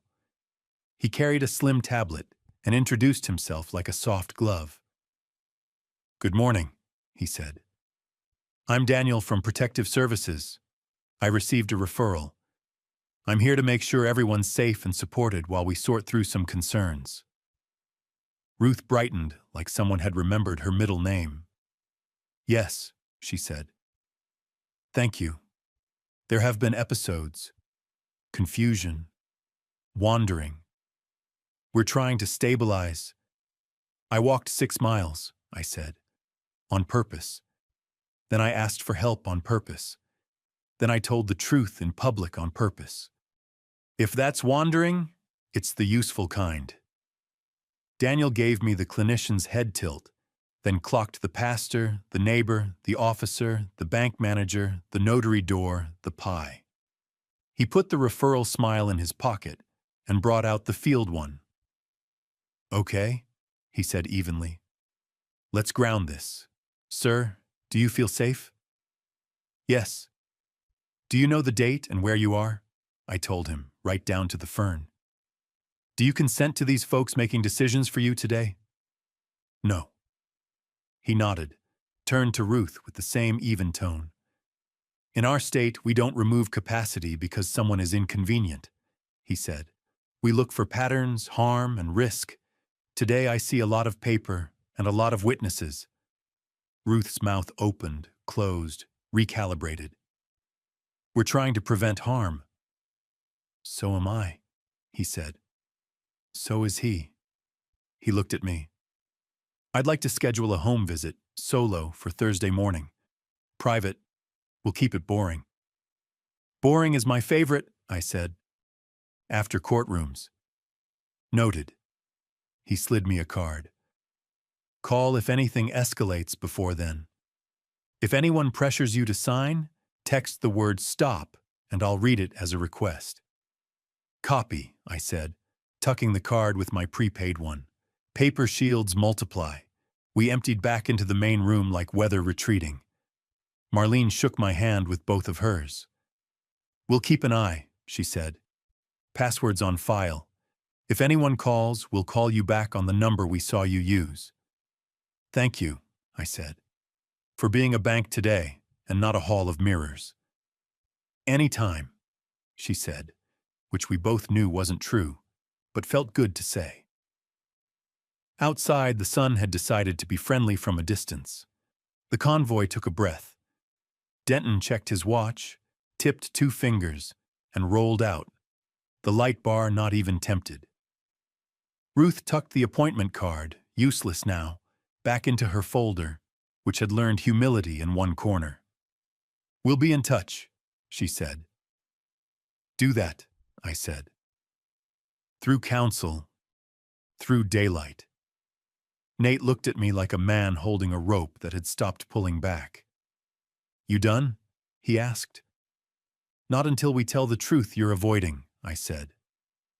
"Say the sentence." "What sentence?" "The one where you say why you needed me small. Say the part about money. Say the part about a house turning into an answer." He stared. The words came up, knocked on his teeth and waited for permission. He swallowed them and looked away. "Tomorrow, then," I said, and meant 100 tomorrows when paper would matter less than behavior. They left. Not triumphant, not defeated, just recalculating. You could hear it in the way their SUV's blinker hesitated at the exit. Howard exhaled like he'd been holding his breath since clocks were invented. "You want tacos or a nap?" he asked. "Both," I said, "in that order." Ruthie bumped my shoulder with the pie carrier. "You fought with paper," she said. "Muel's it bled on the right hands." Mark looked across the parking lot toward the church steeple's small shine. "You got through a day without losing yourself," he said. "That's a kind of wealth." We started toward the cars. That's when my phone buzzed with a new email. Not the paralegal, not the clinic, a bank alert. Attempted online password change denied. Location, home IP, time, 11:41. We all looked at the screen. "House?" Howard said. "House," I said. The cliffhanger wasn't the alert. It was the second one that stacked right on top of it like a bad twin. Online bill pay scheduled, $7,800, pending. The button under it said cancel, and the clock on my phone said 11:42. I hit cancel. The button turned gray, then green, then gave me the little confetti that apps use when they want to pretend decency is a game. Another buzz. Cancel confirmed. Marlene's reply stacked on top like a lifeguard whistle. Locked. See you if needed. "My house," Howard said again, already moving. We took the corners like a fire knew our names. The lemon tree threw noon light like coins. The front door was closed. The window was open. I walked in with my phone recording and my voice steady. Tuesday, 11:46, residence, front parlor. Claire sat at the desk like it belonged to good intentions. The screen showed the bank page that now said, "Session ended. Visit branch." Ruth stood behind her with the folder half open like it could cook. "Password hiccup," Claire said brightly, as if we were talking about a smoke detector. "Bill pay too," I said, putting the alert on the desk. 700-800 reasons to use witnesses. Ruth's mouth flattened. "You're being punitive," she said. "This is an administrative error." "Then you'll love administration," I said. "We'll do it in public with pie." She blinked. "With what?" "Church potluck," Howard said, amused despite the heat. "Tuesdays at 6, tables and opinions. Ears attached." Claire's phone chimed. She glanced. Something in her shoulders moved the way a truth moves when it hits bone. "Eli," she said, softer. "We are trying to survive." "So am I said. "So are the kids. Survive with ears on." I texted Mark. "Potlucks, man. Arena. PA system?" He replied with a thumbs up and a line. "I'll bring the hymn book speaker and the Be Kind mugs." By 4, the neighborhood had learned we were going to be educational at dinner. They showed up with Tupperware and curiosity, which in this town is the same thing. The fellowship hall smelled like chili that had been prayed over and 7 pies arguing about crust. The folding chairs arranged themselves in rows like men who had worked fence together. Linda from Community Safety parked her clipboard at the back like a traffic cone. Officer Denton reappeared without saying he had. Mark set the mic on the hymn book again and asked for grace that covered both the food and the next hour. Ruthie moved through the crowd with plates in her hands and names on her lips. Howard staked out an aisle seat where he could see exits and faces. They came. Of course they did. The town's enablers always come when daylight promises free. Claire in a dress that made her look reasonable. Ruth with the folder that had learned table manners. Nate in a shirt he thinks makes him look like a man who never breaks. The kids with a babysitter who kept them to the side with juice boxes and a force field of cartoons. Good. Witnesses, not weapons.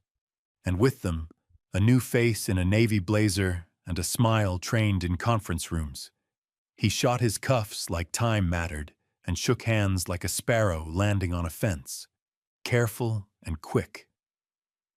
"Nate's friend Evan," Claire said in my ear, as if introducing me to a dessert he'd brought. "Financial planner. He can mediate." Of course, the false savior with a calculator. He stuck out a hand and gave me a concerned smile that had never been in a desert. "Mr. Eli," he said, "I help families simplify. I'm happy to offer a framework tonight and avoid unpleasantness." "We're serving unpleasantness with chili," I said. "Grab a spoon." Evan kept the smile. You could see the cogs behind it. "Nobody wants a spectacle," he said. "Let's do a brief sidebar first. Get signatures on safe basics, bank view only, the TOD deed, then we can socialize." "Orders flipped," I said. "We socialize, then decide. In daylight." He looked toward Ruth. Her tiny nod said push. He pivoted to the crowd like a man stepping onto a small stage. "Folks," he called, palms open. "I'm a neutral professional. Emotions run hot in estate matters. We can keep them cool. I'm proposing a simple split. Health choices to a trusted loved one. Finances to a responsible party. Property directed to the next generation through a standard transfer on death mechanism. That's how we avoid courts and conflict." The words were smooth and almost true if you didn't hold them up to the porch light. "Sounds tidy?" someone near the beans said. Tidy is how you fold shirts, Howard said from the aisle. Truth is how you fold days. Mark lifted the mic. Playback first, he said. Evan can offer his framework after we hear the record. I put the phone on the table. The room settled, chairs creaked, honest noises. I hit play, kitchen, porch, bank alerts. The little speaker did its job. Small, merciless memory. When the nothing personal line arrived, there was a sound in the hall made by adult throats remembering their own hard sentences. Evan let it run without blinking. Pros can do that. When it ended, he smiled the way men smile when they plan to co-opt gravity. Language in families is messy, he said smoothly. What matters is a structure that holds when feelings wobble. If we can get consensus on these 3 documents tonight. Consensus isn't what you get by isolating a man on a highway, Ruthie said pleasantly, like she was offering more pie. It's what you get by staying to hear him. I put the bank card on the table where the front row could read it. Notary, 11:30, arrow to my address. I put the alert beside it. Password change denied. I put the bill pay confirmation like a garnish, 7,800 pending, cancelled. I slid the unsigned will copy to the edge. Evan's eyes did a tiny math tick. Happy accidents, he said, quicker than was safe. Accidents don't make arrows, Howard said. Evan took a breath, recalibrated, tried a new route. Mr. Eli, he said, focusing all his spotlight smile on me now. What if I guaranteed, personally, that no funds move and no deed transfers without 2 signatures, yours and a neutral party? I'll be the neutral. We get you care. We keep the family housed. You keep dignity. Ruth's mouth tightened. This was not the lane she'd chosen. Nate glanced at him like, what are you doing? Then decided he liked the sound of guaranteed. Tempting, I said. Say the sentence first. Evan tilted his head. Which sentence? The one that admits what happened on that road, I said. Say it out loud, and we'll start there. Evan smiled like a man turning down a dare from a child. Let's not get theatrical. Truth isn't theater, Mark said into the mic, gentle as 2 hands. It's diet. A woman from 3 rows back, school secretary, voice that carried roll calls across cafeterias, lifted a hand without asking permission. We heard a plan to get a signature by stressing a man until he folded, she said. That's not care. Evan's smile lost a tooth you couldn't see. He looked at Linda from community safety. Surely there's a process. There is, she said, surprising herself with how solid she sounded. She looked at me like a person who had read a manual and then met a human. The process includes not pushing paper through the back door. It includes not using kids as collateral. Nate's patience finally ripped. No one is using anyone, he snapped. We're trying to keep a roof and food and insurance. He is making that hard. You made hard on a shoulder, I said. Say it. He stared at me like the sentence was a rock he could carry forever or drop once and be done. His jaw worked. He looked at Claire. She looked at her hands. He looked at Ruth. She looked like a manual. He looked at Evan. The calculus there said, I can't help you past this. He looked at the room. I took him out there, he said finally, each word pulled through wire. I left him. I told myself it would shock him into being reasonable. He swallowed like something sharp. It did not. No one clapped. That wasn't what this was. But the air changed temperature. Evan's shoulders eased as if he'd just avoided a lawsuit. Good, he said. Now we agree on harm. Let's agree on repair. He turned toward me again, ran his script. 2 signatures for any money move, mine as neutral, yours as principal, Claire to consult on health, property to pass. No, I said. Repair starts with boundaries, not bargains. My boundaries. No private papers, no unilateral decisions, no use of the kids as leverage. Health directive stays with me and Ruthie for now. Finances, branch only, callbacks with password. Property, no discussion until council is present and the desert is no longer in the room. That's punitive. Evan tried again. That's safety, Linda said before I could. You could see her surprise at hearing herself say it. You could see her make a note to remember.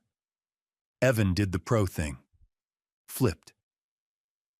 Then I endorse those boundaries, he said smoothly, his loyalty moving to where the room's gravity lived. Mr. Eli's plan is conservative and protects all parties. I advise we pause. Ruth stared at him like he'd traded sides at halftime. Claire's hands trembled into stillness. Nate's eyes went flat again, new color in them this time. Shame's cousin, pride's ghost. Howard stood. Meeting adjourned, he said, not having been voted chair and not needing to be. Take a plate, leave the man be. People did what people do when truth lands. They ate. They told quiet stories about their own desserts. They made space. Evan disappeared in a respectful, practiced way. Linda wrote pause in big letters on her pad. Denton ate chili and pretended it was policy. Mark put the mic away and wiped the hymn book like it had sweat. I was halfway through a square of cornbread when I saw Nate call the babysitter over with a curl of 2 fingers. He bent, said something smiley, took Noah's little backpack and Ava's jacket. Claire came too, smile lacquered, voice cheerful in a way that made the air flinch. Going to give them a quiet night, she said to no one in particular. They don't need to be around all this. I stepped toward them. Leave them here, I said. Let them finish their pie and hear people tell the truth as a normal sound. It's school tomorrow, Claire said, still cheerful. We'll get them settled. Nate took Noah's hand. Ava, already 11 going on court stenographer, looked at me like she was trying to decide if she should be a witness now or later.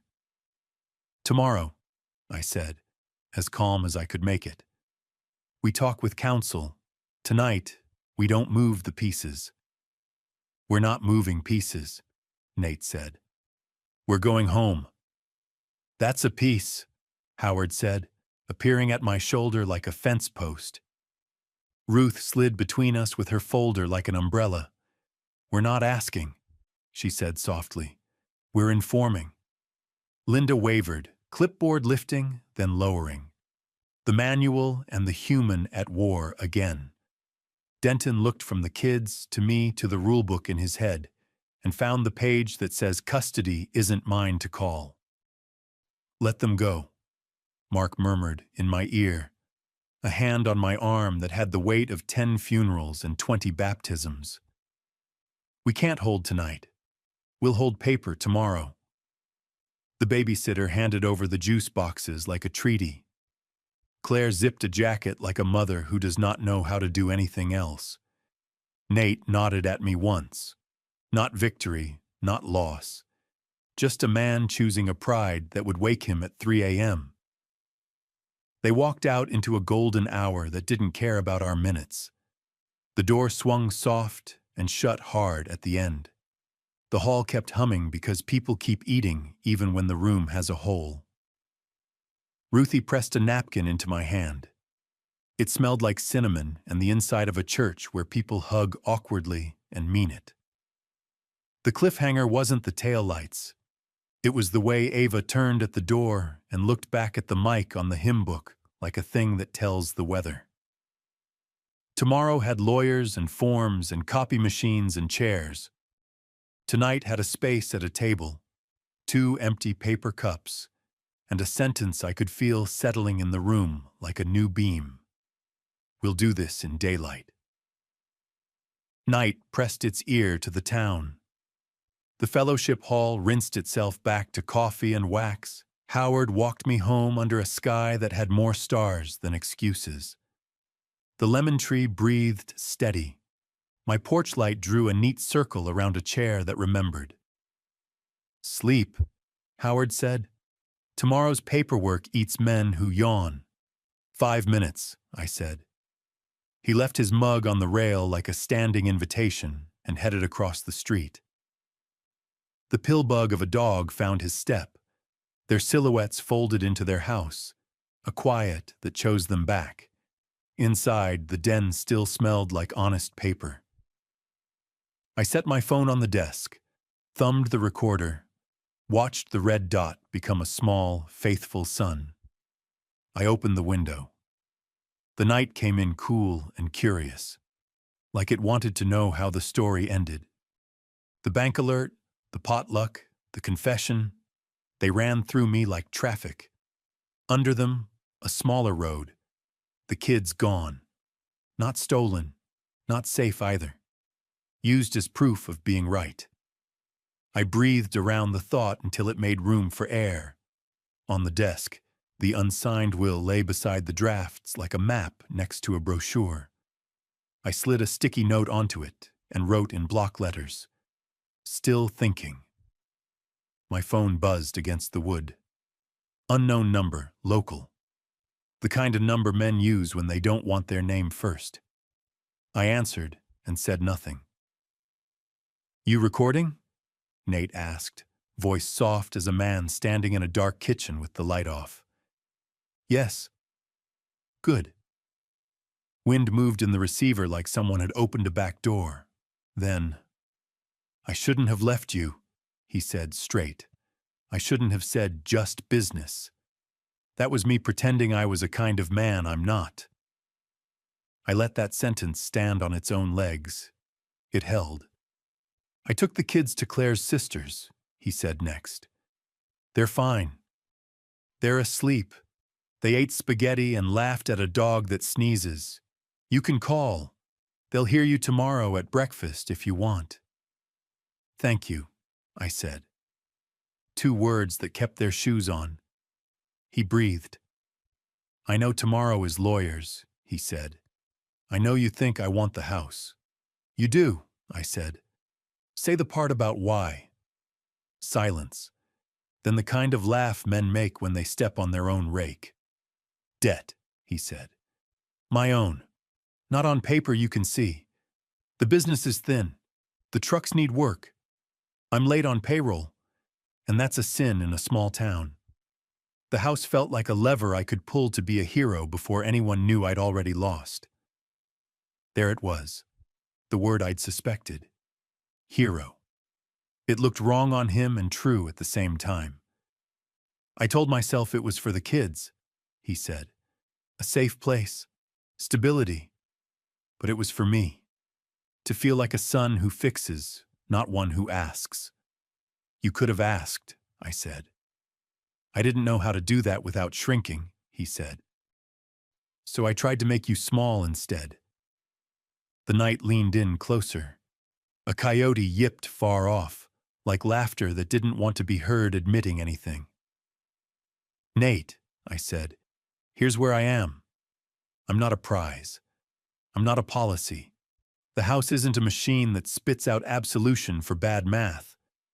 "I know," he said. "You want repair?" I asked. "I'll name a price, not money." "I'm listening." "You apologize in public," I said, slow and clean. "At the church hall, on the mic. You say what you did and why. You say the sentence about the road. You say the sentence about money. You say the sentence about using the kids as proof. You say you're sorry with your eyes on faces, not folders.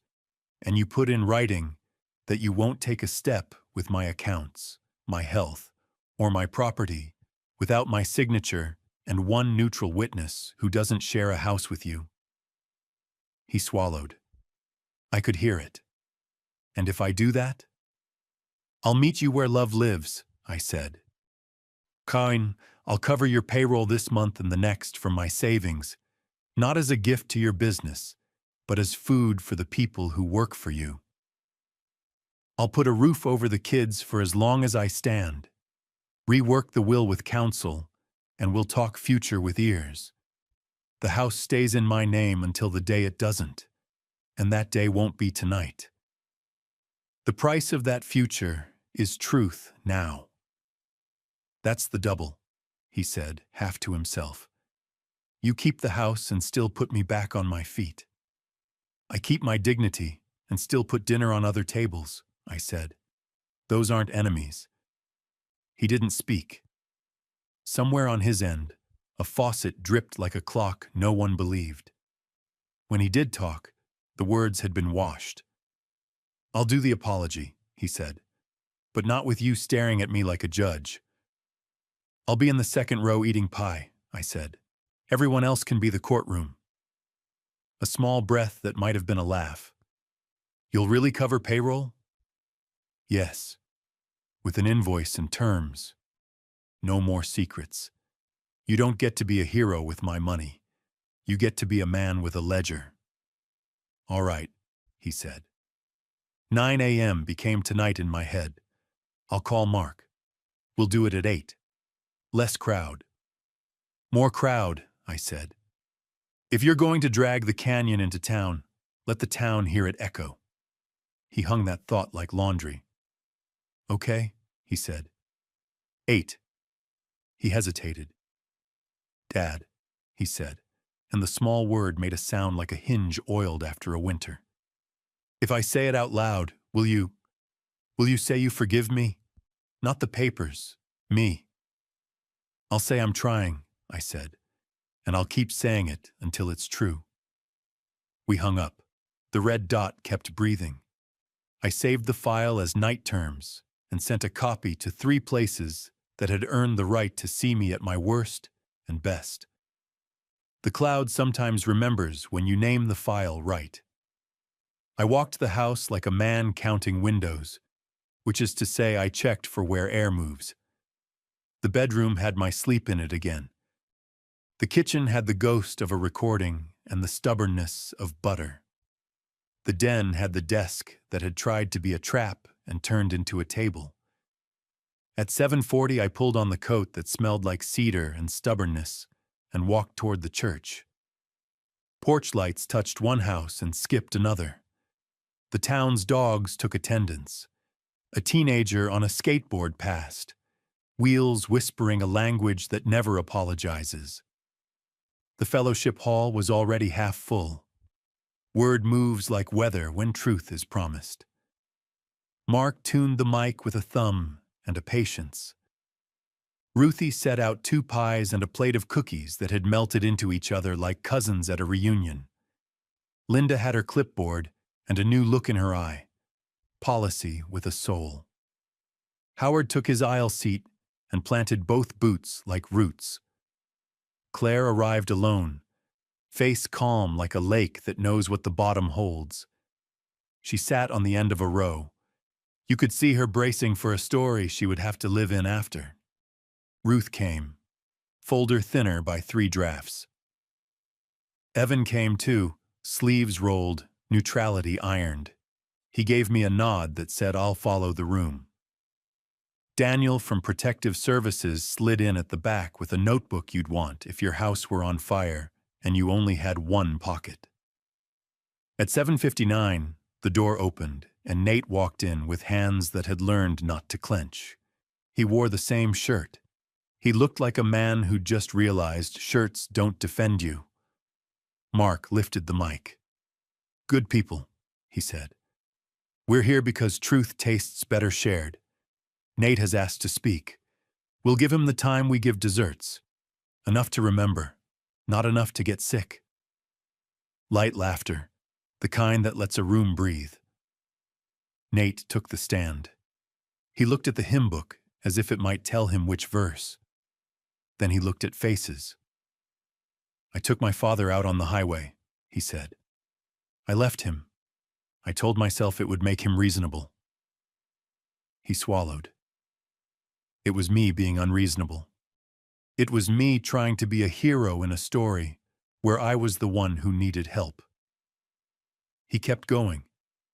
He said debt like a word he'd been hiding in his mouth. He said house like a word he'd tried to turn into a rope.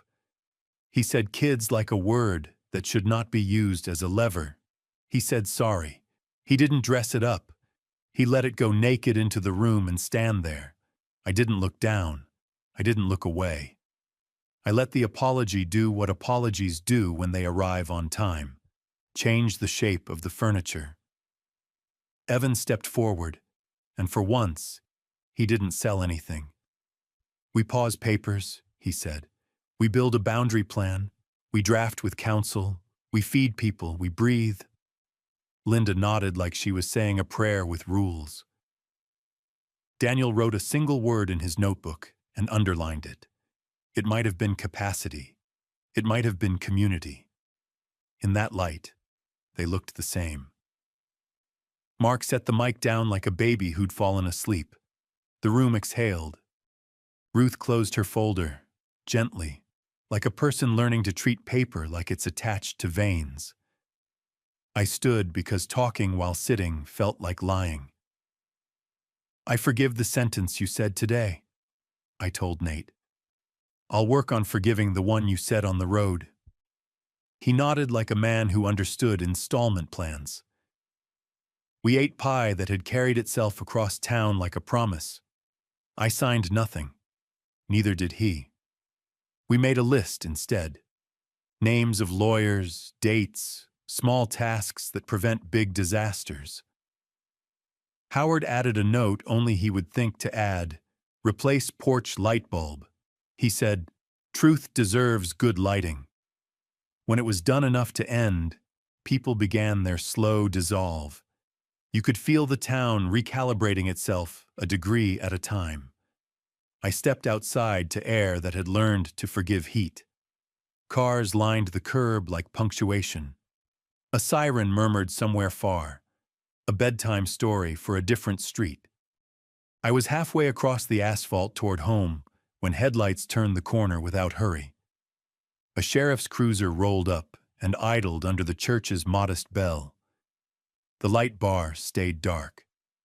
The engine did the patient rumble of a man who'd been told to take his time. Officer Denton wasn't driving. A different deputy got out, older, night shift in his posture. He looked at me, then at the hall, then at his notepad as if it had told him a joke. Evening, he said. We got a call. About what? I asked. He glanced at the door where voices and dishes still made the noises of a town surviving itself. Depends who you ask, he said. Somebody said there was coercion. Somebody said there was a confession. Somebody said there was pie. There was, I said. All three. He adjusted his hat. We're going to need statements. Of course. He looked past me toward the sidewalk where Nate stood with his hands open and empty. Starting with his, the deputy said. And yours. The cruiser kept idling. The bell above us didn't ring, but it felt like it might consider it. The desert had told the first truth. The town had told the next. Now the law had come to ask for its own echo. The cliffhanger wasn't the deputy or the pad. It was the third silhouette stepping out of the cruiser, slow, deliberate, the undersheriff, the one who remembers every porch in this county, and the way his eyes paused on my face like he'd seen it before, somewhere with heat and glass, and the sentence, nothing personal, hanging in the air like a mirage. The undersheriff's face had the kind of lines that learn from sun and people. He took me in the way a man checks a gate. Quiet, thorough. Evening, Eli, he said, like we'd already met. Maybe we had, on some roadside where men fix each other by passing water. Evening. He looked at the hall, the hymn book speaker, the plates stacked under a sign that said, Please be kind. We're here to sort stories from reports, he said. We'll do it plain. We lined up our chairs in the small office off the foyer. Statement time. The deputy clicked his pen. The undersheriff didn't write. He listened the way a fence post listens, by standing exactly where it should. Nate went first, because the undersheriff pointed, and men like Nate sometimes need pointing. He told it clean for once. Desert. Nothing personal. Debt. The kids used like proof. Apology again, with less theater, more bone. Why? The undersheriff asked. Same word he's asked in kitchens and wrecks. Because I thought being a son meant fixing without asking, Nate said. And because the house looked like a lever. The undersheriff nodded like gravity had answered. And now? Now I'm asking, Nate said, looking at me. Not for the house, for a chance to be a decent man in daylight. My turn. I laid it out like ledger lines. Kitchen, oasis, porch, bank, potluck. Tonight's call. Tomorrow's plan. No embroidery. The recorder on the desk ticked its quiet ticks. You want charges? The deputy asked, eyes on a form that had boxes for words that ruin families for sport. I want witness, I said, and a report that says what was said and done in case truth needs a backbone later. The undersheriff nodded once. No crime I can carry past a DA without hurting more than helping, he said. But we can write a record that makes lies limp. He looked at Nate. And you can come by Thursday to sign a voluntary statement. Don't make me find you. I'll be here, Nate said. We bled the paperwork until it stopped demanding more. Out in the hall, the last of the pie plates clinked into a bin. Mark stood in the doorway like a period at the end of a long sentence. Go home, the undersheriff said to me, not unkind. Sleep before the paper eats you. Tomorrow, let your lawyer earn their coffee. We did. The town exhaled. Lights clicked off. The bell thought about ringing and didn't. I walked home with my coat over my arm, and the kind of tired that means something. Morning came without rehearsing. The lawyer, real, alive, with shoes that had met dust, sat at Mark's desk and unpacked a folder that didn't hiss. We drafted what should have always been simple. Boundary agreement. Public. No documents presented privately. All decisions at tables with at least one neutral witness. Bank protocol, branch only, callback password in place. 2-signature rule for any transfer over the size of a mistake. Health directive. Me as decider, Ruthie as second. Clinic updated. Kids. Clause. Not leverage, no mention of custody and financial or property talks. Business help. A short-term payroll advance from my savings. Papered like business, not bailout. Invoice, dates, receipts. No hero capes. Nate signed that last one with hands that had stopped shaking. Claire read each line the way she reads recipes. Careful, hopeful, ready to try again if it fails the first time. Ruth initialed places that used to make her vibrate. Evan said, correct. At the right parts and unnecessary at none. We fixed the old will too. Not to settle tomorrow, but to say I hadn't stopped thinking. A new draft, clean, leaving the house with me until it didn't. Then to the kids through a trust with rules that put safety above winning. The signature line stayed empty on purpose. The lawyer smiled like restraint was a craft. Sign when you're not carrying heat, she said. Not before. Daniel from Protective Services came by, boring as promised. He checked the stove and the meds and the calendar on the wall where I'd written church, PI and harmony like a verb. He asked me the date and I gave him the weather too. He looked at the porch and wrote something down you want written about you. Safe, stubborn, supported. At noon, We walked to the bank with the clean papers. Marlene shook my hand like we were old friends who'd survived a fair. We placed the boundary agreement on file. She scanned the callback password line like a jewel. "I like this part," she said. "So do I said. In the afternoon, I sat with Nate on Howard's porch, because his porch told the truth without charging. The pill bug of a dog decided both our boots were acceptable. We did not rehearse our apologies anymore.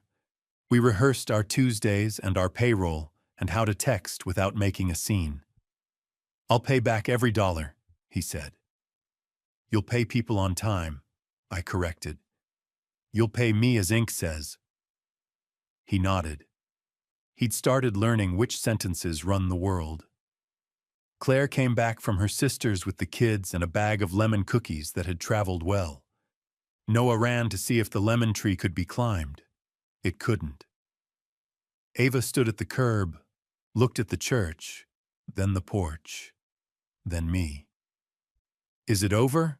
she asked, not in a fairy tale way. "It's begun," I said. "The boring part." She considered this, then nodded like a judge who'd found the right page. That evening, the town remembered how to be a town. Trash cans went out. Sprinklers made their thin rain. Somebody grilled. Somebody practiced trumpet precisely badly. The sun forgave the street for existing one more time. I took a drive at dusk, because I could. My keys, my wheel, my road. I followed the 2-lane out past the feed store and the mile of fence Howard and I had mended last spring. The sky did its big, unashamed thing. Heat rose in low coils from the blacktop like memory leaving. There's an old turnout beyond the last mailbox where the land pretends to be forever. I pulled in and let the engine go quiet. The silence clapped, then settled. A crow cut across the light and didn't make it a metaphor. I thought about the shoulder, about the sentence, "nothing personal," about the part where we all said the lines that broke us and the ones that stitched, about papers that wanted to turn people into handles and how we made them into guardrails instead. On the passenger seat, a stack: porch, playback, night terms, the boundary agreement, truth with names that travel. I didn't need to play them. Knowing they existed was enough. I turned the car around, slow. Back on the road, I checked my mirror. No silver fish, just my taillights, small and honest, moving toward town. When I hit the corner by the church, the bell lifted once in the wind and put it down again. Howard waved from his porch like a man who'd placed a post exactly right and was letting it prove him. Mark's door was open because these days it stays that way longer. Ruthie had written "Pie Friday," yes, on the board in the hall, and underlined "yes" twice. Linda walked past with her clipboard under her arm and no pen in her hand.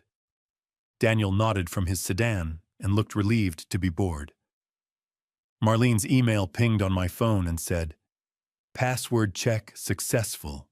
No attempts today. Home. Locks that click the way they should. Lemon tree throwing down tiny applause in the slightest breeze." I set the keys on the counter and folded the new draft of the will once, then slid it where I could see it and ignore it. Both true. At the window, the desert all the way out there kept doing honesty. Here, the town learned to, a little. I turned off the porch light and left the living room lamp on low. Boundaries, not walls. Tomorrow would ask for copies and callbacks and patience. Good. I had all three. I had witnesses. I had pie on Fridays. And when I finally crawled into bed, the house made its cooling ticks like a choir catching breath between verses. I let it sing me down. The road outside held still. I slept. If there's an echo to the canyon, it's this. You don't have to disappear to be safe. You just have to be an address on your own terms. And when morning came, I was the one driving. If this story resonated with you, leave a like and consider subscribing. You can also drop any comment below, even just one word. Maybe tell me where you're watching from, or what time it is right now. Sometimes one word is enough to say you were here.